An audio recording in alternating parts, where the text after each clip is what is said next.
joining us this afternoon. Thank you for having me.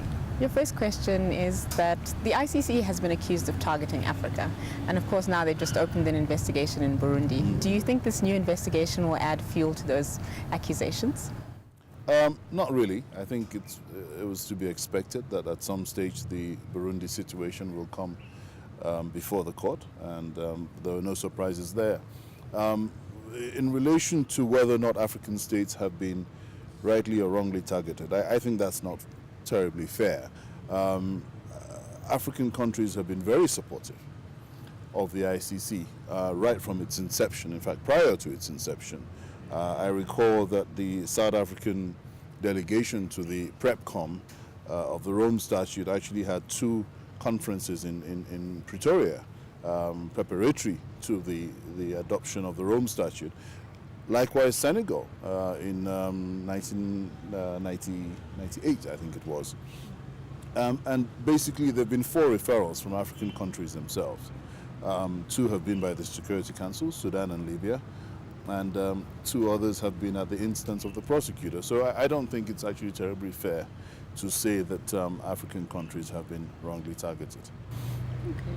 And as you said, many of the cases are African cases. They are indeed. And really, to give true meaning to complementarity, we need domestic jurisdictions to pull their weight. We do. Do you think that African domestic systems have the capacity and are well equipped to investigate and prosecute international crimes domestically? Well, a starting point is, do African countries actually understand that they need to take advantage of the complementary principle in the Rome Statute?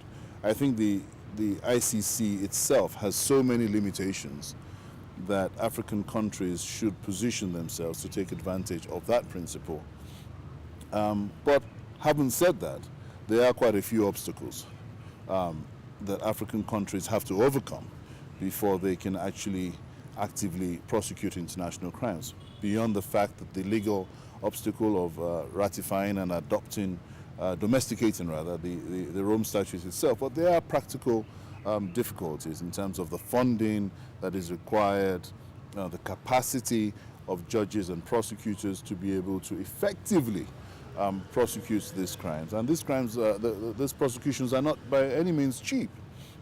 And they are extremely complex issues that present themselves in terms of the fair trial rights of defendants that will come before the court, the need to have extensive witness protection programs, witness relocation programs, fair trial rights issues, equality of arms between the prosecution and the defense, the need to harmonize policy across board.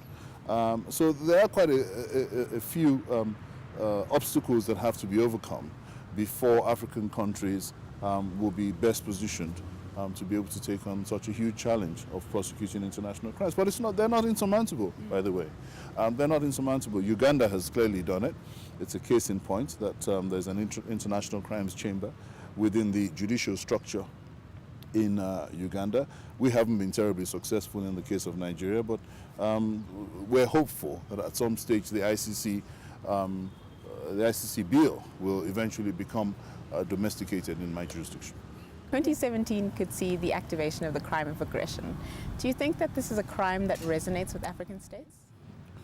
I think that the challenges that have to be overcome in the declaration that an aggression has actually taken place, and the active requirement and involvement of Security Council in declaring that an aggression has taken place, and the obstacles that have been put in place in terms of the jurisdiction of the court, namely that a non-state party, aggression which has been committed by a non-state party, cannot be the subject matter of prosecution before the court, actually add to the complicated nature of the decision as to whether or not to prosecute the crime of aggression.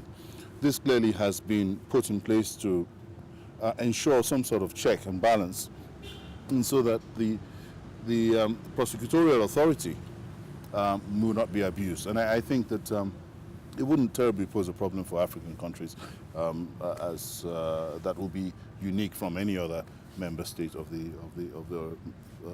ICC.